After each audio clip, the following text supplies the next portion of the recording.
자, 오늘 우리에게 주시는 하나님의 말씀은 에스겔 11장 전체 말씀입니다. 우리 에스겔 11장 전체 말씀 중에서 우리 18절부터 20절까지 말씀만 같이 한번 읽어볼까요? 18절부터 20절까지 시작. 그들이 거기로 가서 그 가운데서 모든 혐오스러운 것들과 역겨운 것들을 없애버릴 것이다. 내가 그들에게 한 마음을 주고 그들 속에 새 영을 주겠으며 그들의 육체에서 돌 같은 마음을 없애고 살 같은 마음을 주어 그들이 내 율례 가운데서 행하며 내 법도를 지켜 실행하도록 하여 그들은 내 백성이 되고 나는 그들에게 하나님이 될 것이다. 아멘. 자, 오늘은 에스겔 11장 전체 말씀을 우리가 한번 살펴보겠습니다. 자, 먼저 하나님께서는 유다 백성들이 바벨론에 포로되었던 그 땅, 그발 강가에서 에스겔에게 하나님의 영광스러운 환상을 보여주셨습니다. 그리고 거기서 에스겔은 선지자의 소명을 받았습니다. 그리고 나서 하나님께서 에스겔에게 보여주신 두 번째 환상은 에스겔 선지자를 성전으로 데려가셔서 성전 안에서 자행되는 우상 숭배의 실상을 보여주셨었죠. 그리고 그 우상 숭배로 인해서 하나님의 영광이 예루살렘 성전을 떠나는 그 환상을 보여주셨었습니다. 맨 처음에는 하나님의 영광이 지성소를 떠나고 그 다음에는 성전의 동문을 떠나서 마침내 하나님의 임재를 상징하는 그 성전 자체를 떠나버리시는, 이렇게 하나님께서는 백성들의 우상 숭배의 죄 때문에 하나님의 그 영광스러운 임재 자체가 그들에게서 떠나버리시는 그러한 아주 충격적인 일을 단행하신 것입니다. 그리고 그 이후로 에스겔 43장에 이를 때까지 하나님의 영광은 다시 돌아오지 않습니다. 솔로몬의 성전 건축 이후에 약 400년 동안 하나님의 영광은 항상 지성소에 머물러 있었습니다. 그래서 유다 백성들은 하나님의 영광이 그들을 떠난다는 일 자체는 전혀 상상할 수도 없는 일이었습니다. 그러나 하나님께서는 그들이 그렇게 인정하려 하지 않았던 그 일을 그들에 대한 징계 차원으로 과감히 단행하셨습니다. 신정 왕국의 정체성을 유지하는 데 있어서 하나님의 임재하심은 본질적인 것이라고 할 수 있는데 그 영광이 떠나버린 거예요. 이는 결국 사무엘 시대 이후에 지속되어 온 신정 왕국으로서의 정체성이 사라져버린다는 아주 슬픈 사실을 보여주는 것입니다. 이제 하나님께서 떠나버린 이스라엘은 다른 이방 나라들과는 전혀 다를 바가 없는 처지에 떨어진 게 된 것입니다. 하나님께서는 그분을 떠나시게 만든 유다의 죄악을 심판하실 것입니다. 그러나 그것은 끝이 아니었습니다. 오늘 11장의 14절부터 21절까지의 말씀에서는 그런 징계의 와중에서도 하나님께서 주권적인 은혜를 베푸사 그들을 완전히 진멸시키지 않으시고 다시 회복시키셔서 포로된 자들을 고국 땅으로 다시 돌아오게 하시고 또 가장 중요한 회복, 바로 그들의 마음을 변화시켜서 하나님을 자발적으로 섬기는 주의 백성으로 변화시키실 거라는 그러한 구원을 약속하고 계십니다. 하나님의 영광이 떠나고 바벨론에 철저히 패망하는 등의 이러한 하나님의 징계는 있을지언정 그 성전 안에 있는 남은 자들, 하나님의 택한 백성들을 보존하시는 하나님의 그러한 긍휼을 보여주시는 것입니다. 그리고 끊어지지 않는 하나님의 그 언약, 다윗의 후손으로 메시아가 오실 것이라는 그 하나님의 구속사는 끊어지지 않고 계속되어야 한다는 바로 그것을 보여주고 있습니다. 이렇게 오늘 에스겔 11장은 하나님의 심판과 그 안에 있는 하나님의 주권적인 은혜와 회복을 동시에 보여주고 있는 장이라고 할 수 있습니다. 자, 그러나 역시 먼저 하나님께서는 이들의 죄악을 다루십니다. 오늘 11장 1절의 말씀을 보면은 유다의 지도자들이 얼마나 하나님의 뜻을 분별하지 못하고 있는지가 나오고 있어요. 자, 1절 말씀 같이 보겠습니다. 그 영이 나를 들어 올려 동쪽으로 향한 여호와의 성전 동문으로 데리고 가셨는데, 하나님께서는 또 에스겔 선지자에게 환상을 통해서 유다 백성들의 영적인 실상을 보여주시는데, 자, 보아라. 그 문 입구에 25명의 남자가 있었다. 내가 그들 가운데서 백성의 고관들인 아술의 아들 야사냐와 분하야의 아들 블라다를 보았다. 여러분 혹시 기억하세요? 앞에 에스겔 8장에서도 성전 안에 태양을 숭배하던 25명이 있었죠. 기억하시나요? 그런데 여기에 나오는 이 25명은 또 그 앞에 태양을 숭배하던 25명과는 다른 사람들이에요. 자, 이들은 유다의 국가 지도자들이었습니다. 고관들. 그러면서 대표적으로 언급되고 있는 이름이 아술의 아들 야사냐, 그리고 또 분하야의 아들 블라디아. 야사냐라는 이름은 여호와께서 들으신다라는 이름이에요. 그리고 블라디아, 이름은 여호와께서 탈출시켜 주셨다, 여호와께서 우리를 구원해 주셨다라는 이름이에요. 자, 이름은 이렇게 좋은 이름을 가졌지만 이러한 자들이 모여서 뭘 하고 있었습니까? 2절에 그분께서 내게 말씀하셨다. 인자야, 이들은 이 성에서 불의를 도모하고 악한 계략을 궁리하는 사람들이며, 국가의 지도자들이라고 하는 사람들이 이러한 징계의 때에 이들은 뭘 해야 했습니까? 백성들을 독려해서 하나님 앞에 전심으로 우리가 회개하고 마음을 찢고 자복하자, 이렇게 백성들을 하나님 앞에 엎드리도록 해야 되는데, 오히려 그러한 영적인 분별력은 전혀 없이 우상 숭배를 계속하고 또 이러한 혼란을 틈타서 자기들의 재산을 불리기에만 급급했다는 것입니다.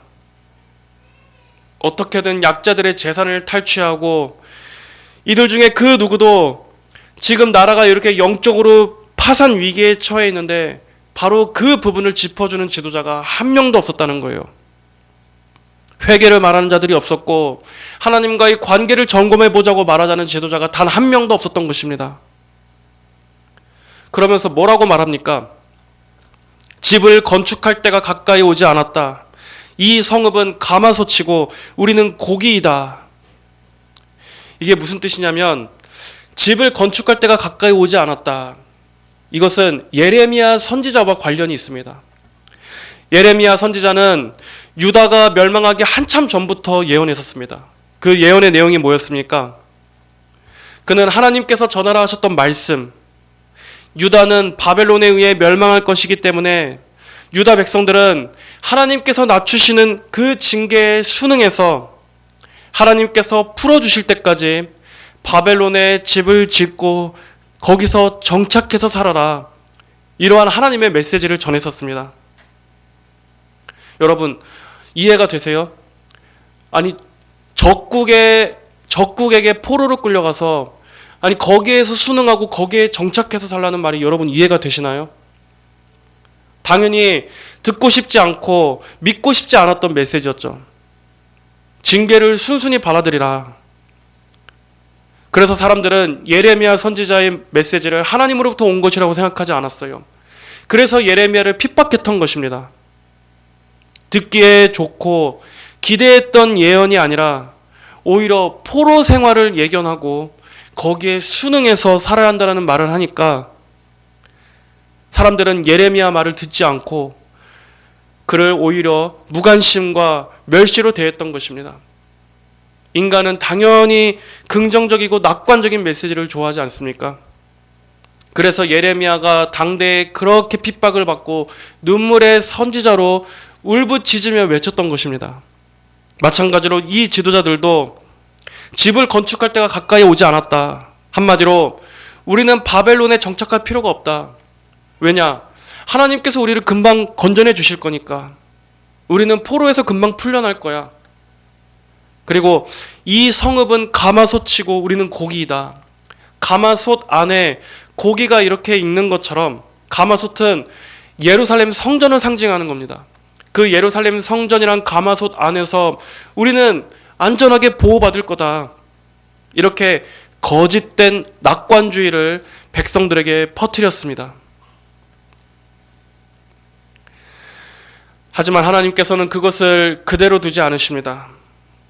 이들의 이러한 낙관적 기대를 하나님은 어떻게 깨버리십니까? 그들이 가마솥이라고 믿었던 그 예루살렘 성전 자체를 무너뜨려 버리시는 거예요. 그들이 그렇게 안전하게 여겼던, 그들이 자기의 그 종교 생활의 가장 중심이라고 여겼던 예루살렘 성전 자체를 하나님께서 박살내 버리신다. 하나님께서는 그들의 마음 안에 하나님이 있는 것이 아니라 그저 형식과 어떤 종교적인 체계, 그 건물 자체에만 머물러 있는 그러한 신앙을 가졌기 때문에 하나님께서는 그 안일한 형식주의 자체를 무너뜨려 버리신 것입니다.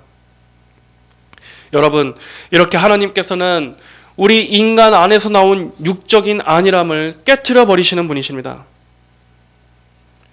위기의 때에 가장 우선돼야 될 태도는 무엇입니까? 그것은 바로 하나님 앞에 마음을 찢고 엎드리는 것입니다. 회개하고 돌이켜 하나님 앞으로 나아오는 것입니다. 그런데 그럴 때 정작 마음에 하나님을 모시지 않고 다른 데서 우상을 찾거나 다른 안전, 어떤 형식에 안주하고 있다면 하나님께서는 바로 그 거짓 평안을 무너뜨리십니다. 우리가 선지서를 보면서 수없이 계속 이것을 반복해서 보고 있죠. 하나님은 인간의 거짓 평안을 여지없이 깨뜨리십니다. 왜냐하면 거짓 평안이 유지되는 한 사람은 절대로 하나님을 찾지 않기 때문입니다. 하나님 말고 다른 데서 안전을 찾고자 하면 하나님은 그것이 얼마나 거짓되고 허무한 것인지를 드러내세요. 그래서 사람이 의지하는 그 모든 것들을 깨트리십니다.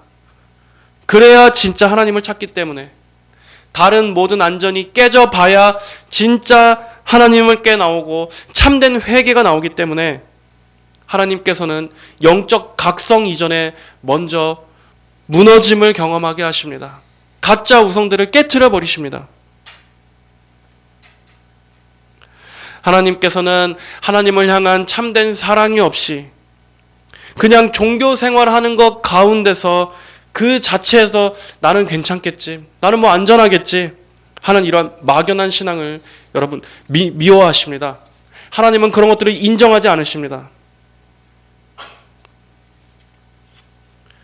우리 안에 가마솥은 무엇입니까?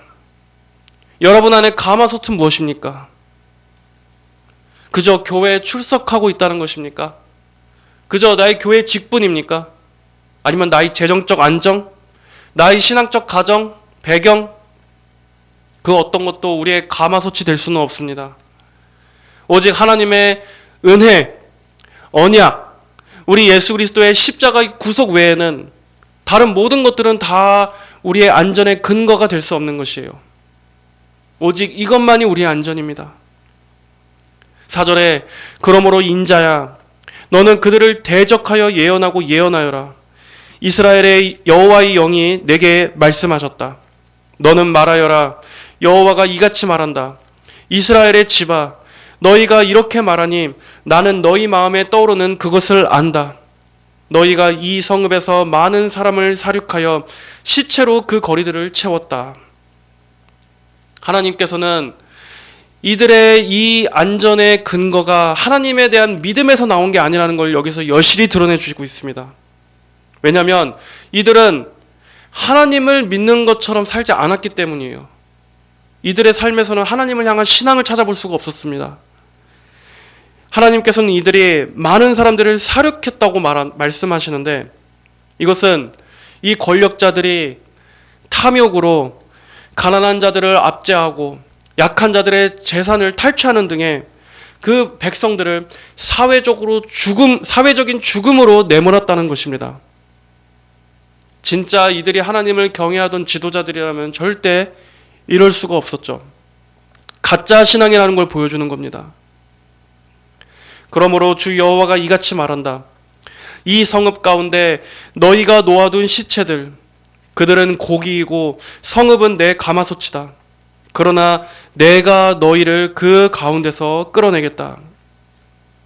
너희는 안전할 거라고 믿겠지만 나는 너희를 그 안에서 꺼내 멸망시킬 것이다. 너희가 칼을 두려워하니 내가 칼을 너희 위로 가져오겠다. 주 여호와의 말이다. 내가 너희를 그 가운데서 끌어내고 이방인의 손에 넘겨 너희에게 심판하겠다. 너희가 칼에 쓰러질 것이며 내가 이스라엘의 변경에서 너희를 심판하실 것이니 너희는 내가 여호와인 것을 알 것이다. 여러분, 너희는 내가 여호와인 것을 알 것이다. 또 선지서에서 하나님께서 아주 자주 하시는 말씀 중에 하나입니다. 항상 하나님께서 하시는 모든 일의 목적이 바로 이것입니다. 하나님이 누구신지 알게 하시려는 것. 하나님이 누구신지 알게 하시려는 것. 하나님께서 하시는 심판, 또 회복, 또 징계, 구원, 이러한 모든 것들 속에서 하나님의 궁극적인 목적은 우리 하나님은 어떠한 분이신가, 하나님이 누구신가, 이것을 알리시기 위해서 하시는 것입니다. 물론 이스라엘은 하나님을 안다고 생각했었죠. 성전도 있었고 제사도 있었고 또 여러 가지 종교적 체계도 있었습니다. 그래서 그들은 하나님을 당연히 안다고 생각했습니다. 하지만 하나님은 항상 말씀하세요. 너희는 나를 안다고 말하지만 실제로는 나를 모른다. 여러분, 하나님을 안다는 것은 무엇입니까? 하나님을 아는 것은 하나님의 말씀 앞에 떠는 것입니다. 하나님과 관계적인 측면에서 인격적인 관계를 맺는 것입니다. 그래서 하나님이 기뻐하시는 것을 우리도 기뻐하고 하나님이 미워하시는 것을 우리도 미워하는 것입니다.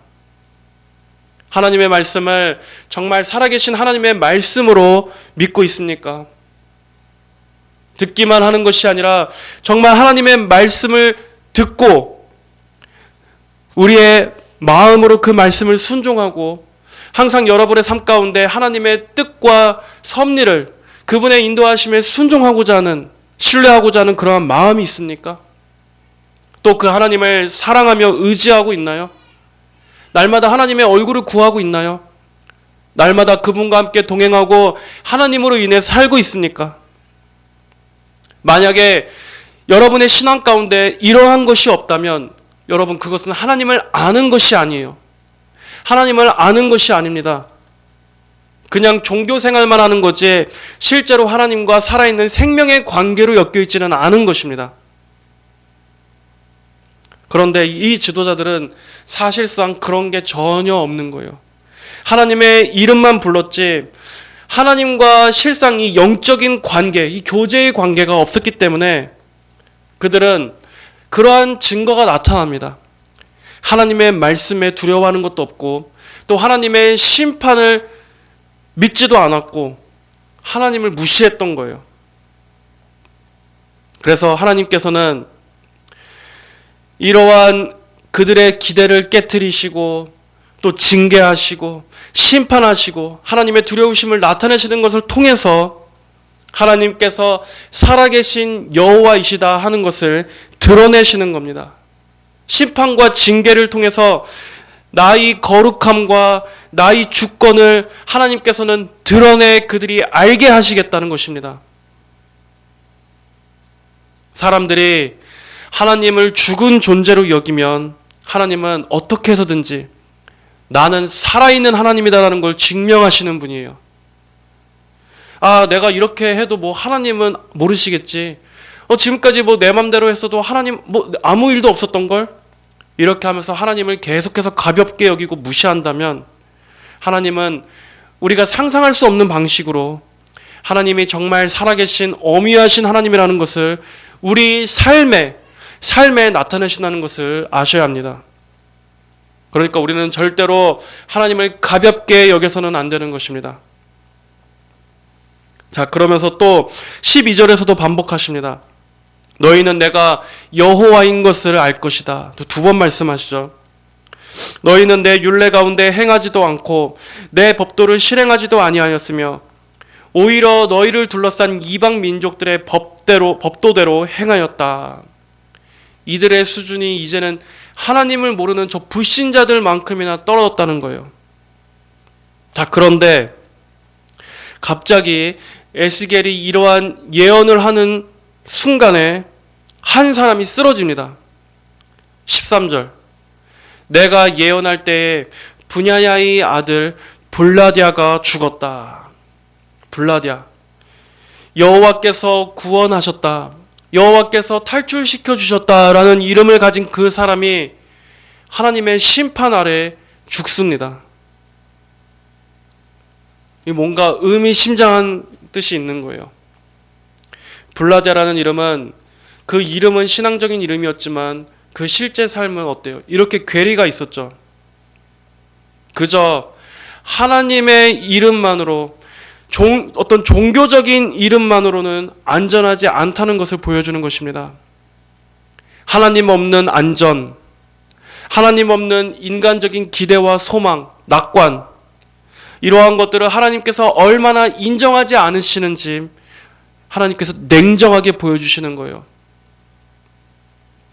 그러니까 여러분, 우리가 긍정적이고 낙관적인 것도 하나님 안에서 긍정적이어야 그게 의미가 있는 것이지, 무조건 다 괜찮을 거야, 다 잘 될 거야, 다 잘 풀릴 거야, 그건 좋은 게 아니에요. 여러분, 그것은 사실 신앙은 아닙니다.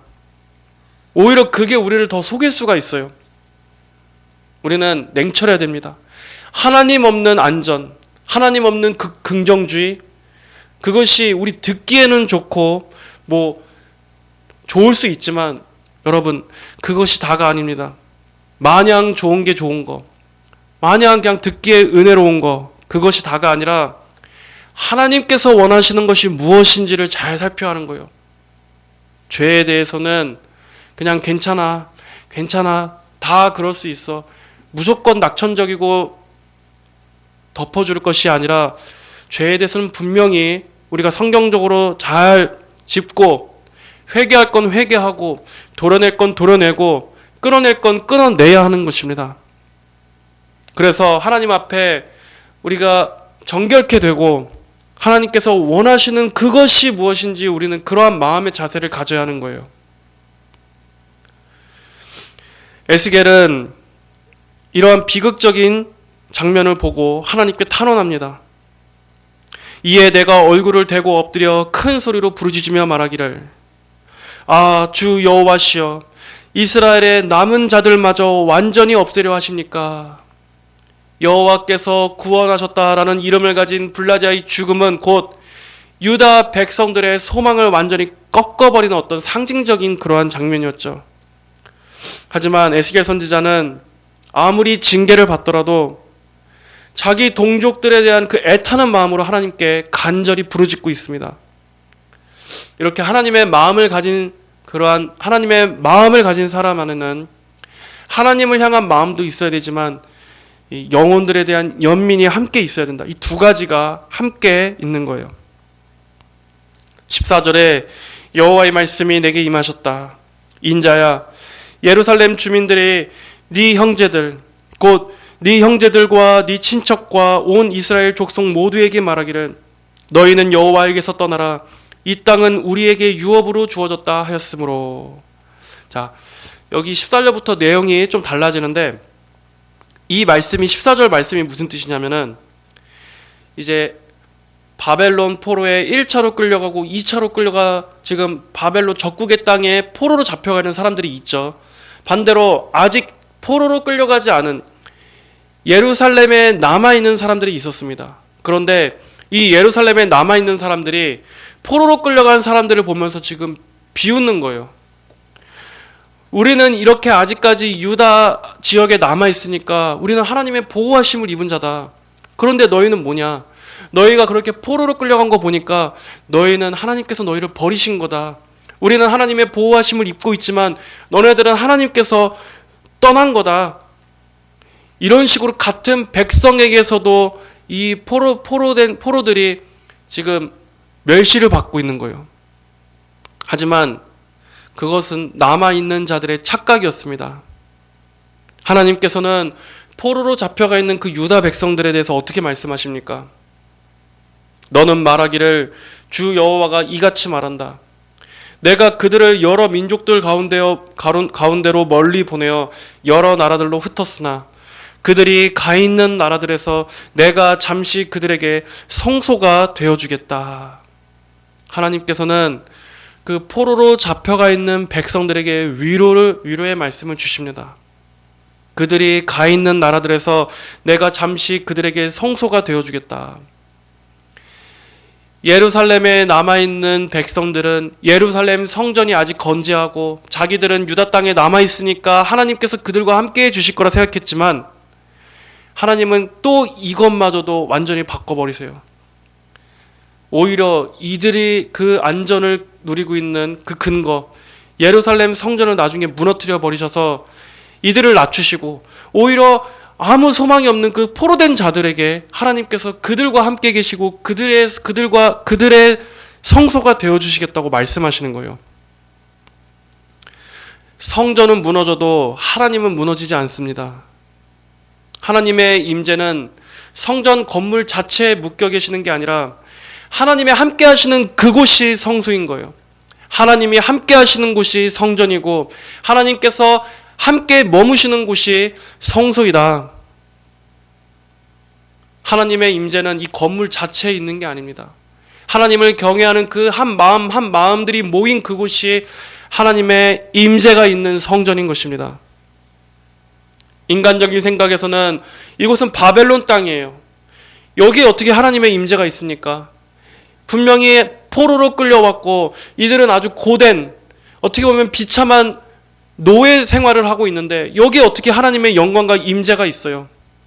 그런데 하나님께서는 그러한 고난과 유배의 현장이라 할지라도 하나님께서 함께 하시면 거기가 거룩한 성전이라는 것입니다. 영광스러운 주의 영광의 임재가 있는 곳이라는 겁니다. 여러분, 지금 여러분들의 마음속에는 하나님을 모시고 있습니까? 지금 외적인 상황, 우리 각각이 처해 있는 환경이 어떠하든지 지금 여러분 마음에 하나님이 계시느냐? 여러분 마음에 심령을 다해 하나님을 섬기고 하나님과 함께하고 계시느냐? 그 하나님을 모신 심령이 주님과 함께하는 처소인 것입니다. 내 마음에는 하나님이 전혀 없는데 내가 교회에 와 있다고 해서 과연 그것이 하나님의 임재가 있는 곳입니까? 여러분 마음에, 여러분의 그 깊은 심령 안에 하나님이 계셔야 하는 것입니다. 그러시면서 이제 18절부터는 심판의 말씀에서 새 언약의 말씀으로 넘어갑니다. 하나님께서 하시는 회복과 갱신에 대해서 말씀하시는데, 자 18절, 그들이 거기로 가서 그 가운데서 모든 혐오스러운 것들과 역겨운 것들을 없애버릴 것이다. 내가 그들에게 한 마음을 주고 그들 속에 새 영을 주겠으며 그들의 육체에서 돌 같은 마음을 없애고 살 같은 마음을 주어 그들이 내 율례 가운데서 행하며 내 법도를 지켜 실행하도록 하여 그들은 내 백성이 되고 나는 그들에게 하나님이 될 것이다. 이렇게 하나님께서는 심판을 말씀하시면서도 항상 궁극적 회복을 항상 말씀하세요. 심판이 끝이 아니고 멸망과 파멸이 다 끝이 아니라는 거예요. 하나님은 항상 목적이 있으십니다. 이 18절의 말씀은 바로 중생의 약속입니다. 그냥 하나님은 내가 포로에서 건져낼 것이다, 내가 그 문제를 해결해 줄 것이다 하는 데서 그치는 것이 아니라 가장 근본적인 바로 그들의 그 심령, 그 영혼 깊은 그 안에서부터 하나님께서 역사하실 것이라는 뜻이에요. 항상 하나님은 우리의 외부적인 환경보다 우리의 마음 자체를 고치신다는 걸 아세요? 하나님은 우리의 본성을 항상 갈아엎으시는 것부터 시작하십니다. 이게 하나님의 방식이에요. 우리는 항상 하나님 지금 이러한 문제가 닥쳤습니다. 하나님 아버지 이걸 해결해 주시옵소서. 이 문제를 해결해 주시옵소서. 저를 건져 주시옵소서. 우리는 항상 기도하지만 우리는 딱 거기까지만 바라보지만 하나님은 그 상황 전체가 문제가 아니라 그걸 통해서 우리의 마음을 갈아엎으시고 우리의 마음을 변화시키시는 게 하나님의 방식이라는 것이에요. 그러면서 먼저 하나님은 이들을 회복시키시는데 먼저 우상을 제거하게 하십니다. 우리 안에 있는 우상들, 하나님보다 더 의지하고 사랑하는 것들, 하나님께서는 그런 것들을 제거하십니다. 자, 그 가운데서 모든 혐오스러운 것들과 역겨운 것들을 없애버릴 것이다. 그래서 하나님께서 변화시키실 때 항상 영적으로 이렇게 새롭게 각성시키실 때는 먼저 죄를 다루십니다. 죄를 보게 하시고 죄의 더러움을 깨닫게 하시고 죄가 얼마나 역겨운 것인지 하나님과 반대되는 것들이 우리 안에 있는 것들을 하나님께서는 드러내셔서 그것들을 끊고 정결한 새 마음으로 다시 하나님을 섬기게끔 그렇게 만드시는 것입니다. 이러한 것들을 끊고 하나님께 나오라는 것이 아니라 심령이 회복될 때의 반응으로서 이러한 것들이 나타난다는 것입니다. 죄를 끊고서 하나님께 나오십시오. 이렇다기보다는 하나님께서 죄인들의 마음을 돌이키실 때 먼저 그 안에서 선행하시는 은혜, 그 안에서 죄에 대한 미움이 일어나도록 먼저 만드시는 거예요. 하나님께서 이 마음을 주시는 겁니다. 그래서 정말 한 사람이 구원으로 인도될 때, 아, 하나님께서 지금 이 영혼에게 일하시고 계시구나 하는 것을 알 때는 먼저 정말 죄를 알게 하시고 이 죄의 고리, 죄의 문제를 하나님 앞에서 정말 끊고자 하는, 끊어지게 하시는 그러한 것들을 반드시 먼저 다루시는 거예요.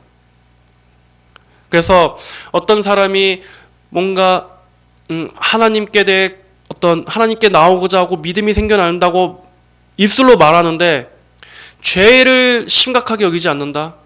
그러면은 사실상 그것은 우리가 잘 분별해서 봐야 하는 것입니다.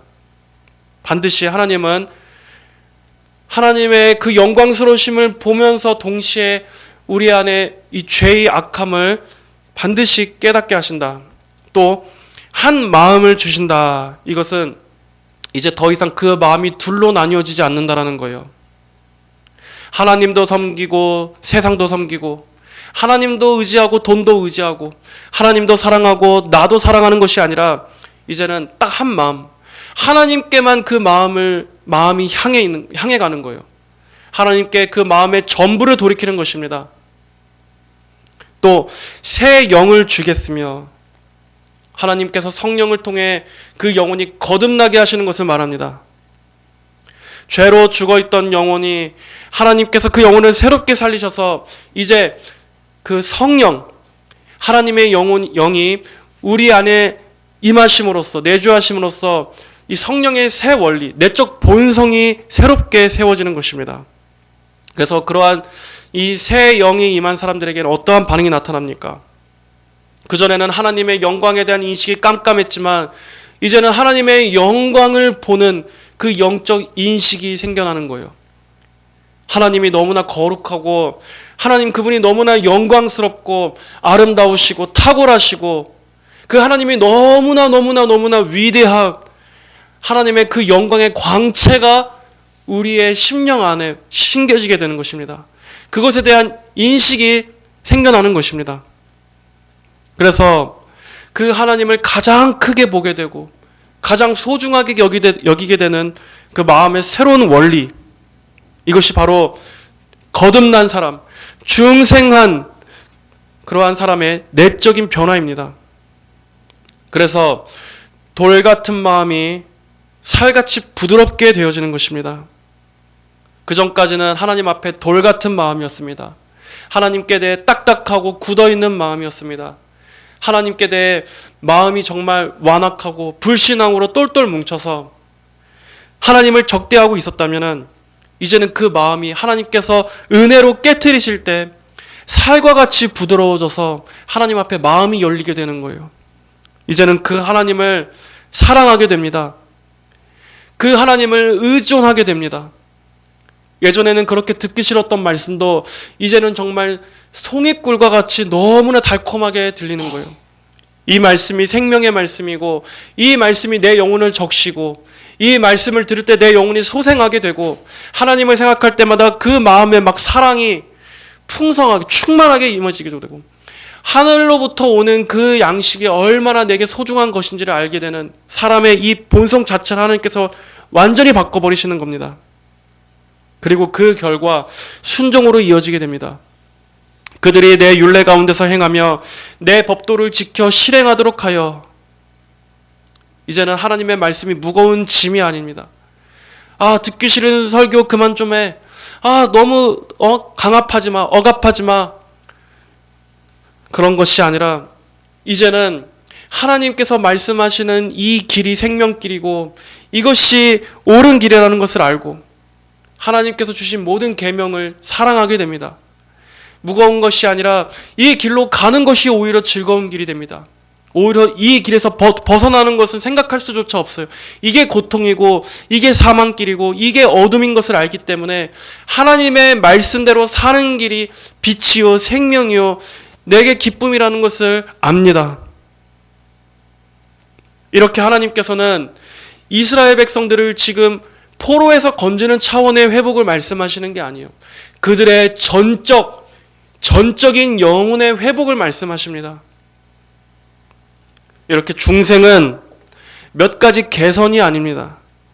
완전히 내적으로 새로운 성향이 심겨지는 것, 하늘의 생명으로 거듭나는 것, 하나님께 대해 죽었던 영혼이 하나님께 대해 살게 되는 것, 우리의 갈망이 완전히 방향이 틀어지게 되는 것, 세상과 죄로 향한 갈망에서 하나님을 향한 갈망으로 완전히 변화되는 것, 이것이 얼마나 놀라운 복입니까? 이것이 가장 놀라운 역사입니다.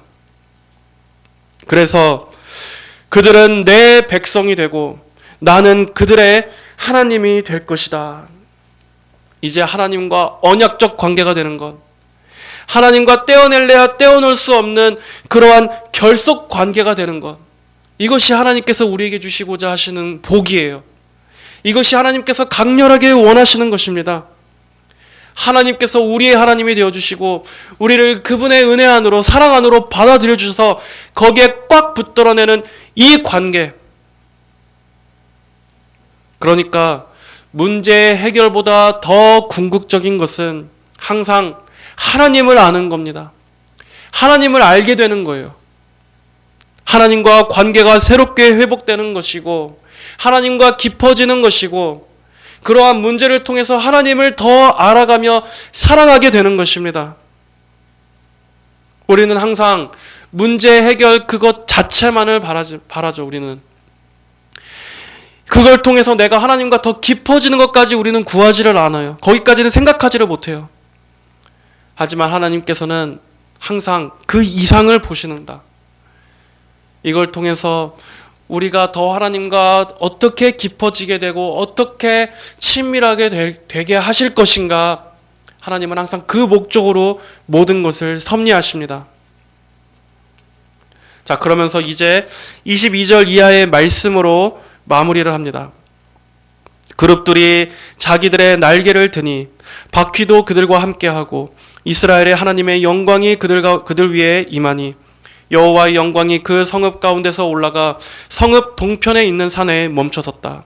하나님의 영이 나를 들어올려 하나님의 영의 환상 가운데 갈대아에 있는 포로된 자들에게 나를 데려가셨으며 내가 보았던 그 환상이 내게서 떠났다. 나는 그 포로들에게 여호와께서 내게 보여주신 모든 일들에 대해 말하였다. 에스겔 선지자는 이렇게 하나님께서 보여주신 모든 환상들에 대해서 가감없이 대언했습니다.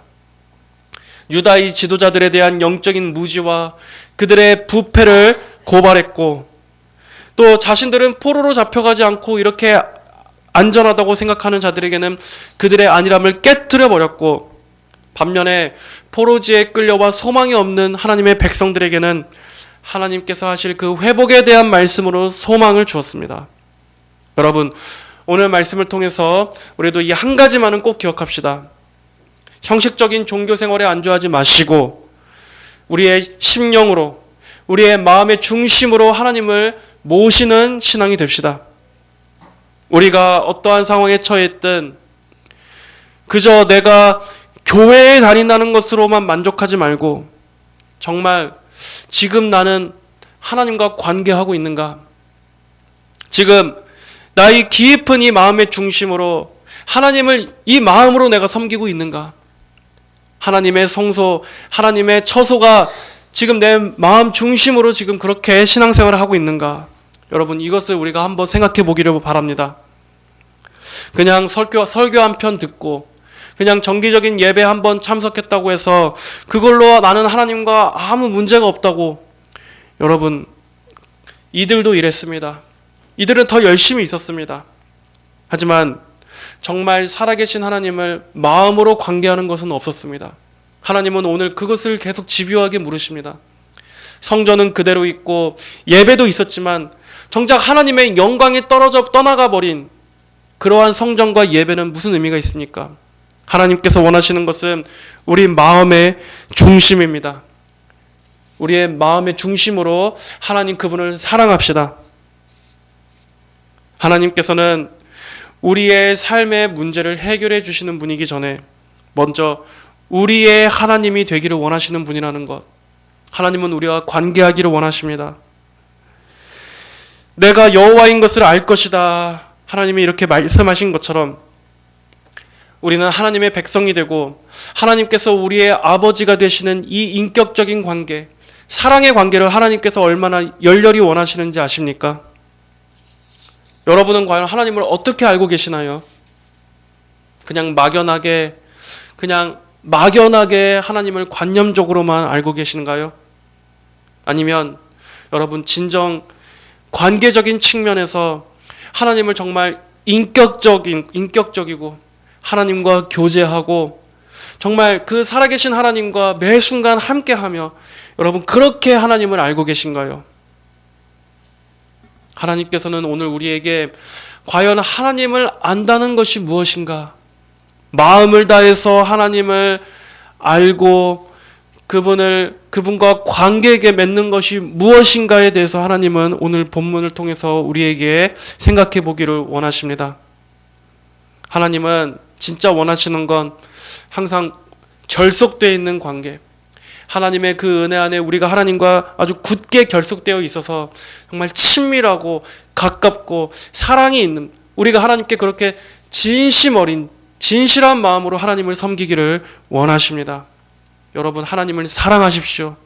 하나님을 그냥 이렇게 어떤 일정, 어떤 제도, 이런 형식으로 관계하시는 것이 아니라 우리의 가장 깊은 마음으로 하나님과 마음을 나누고 하나님을 바라고 사랑하고 의지하고 교제하고 하나님을 그렇게 깊이 사랑하게 되시는 여러분 모든 성도 여러분들이 되시기를 주님의 이름으로 축복합니다. 하나님 아버지, 오늘 이렇게 또 에스겔 11장의 말씀을 우리가 살펴보았습니다. 하나님, 참으로 신앙의 가장 기본이요 근본인 우리가 정말 하나님을 마음으로 사랑하고 섬기는 것에 대해서 오늘 말씀을 살펴보았습니다. 우리가 자칫 하나님의 일을 하고 또 이러한 정기적인 교회 출석을 하는 이러한 신앙의 의무들 여기에만 우리가 갇혀서 정말 하나님을 진정으로 사랑하고 그러한 갈망하는 마음이 없음에도 그냥 나는 잘하고 있겠지 하는 이러한 형식에 안주하고 있을 때가 주님 참으로 많습니다. 우리 자신도 그러한 것들에 속을 때가 많습니다. 하나님, 우리 모든 성도들이 정말 이 시간 하나님을 깊이 사모하고 가까이 하고 하나님께 마음을 드리는 그러한 신앙이 되게 하여 주시옵소서. 하나님께서 임재하시는 그곳이 처소라는 것을 우리가 살펴보았으니 하나님, 우리의 마음 깊이 하나님을 모셔드리기를 원합니다. 우리의 모든 전인을 다해서 하나님을 더 가까이 하기를 원합니다. 이러한 열망이 우리 안에 가득 넘치게 하여 주시옵소서. 감사드리며 살아계신 예수님의 이름으로 기도하였습니다. 아멘.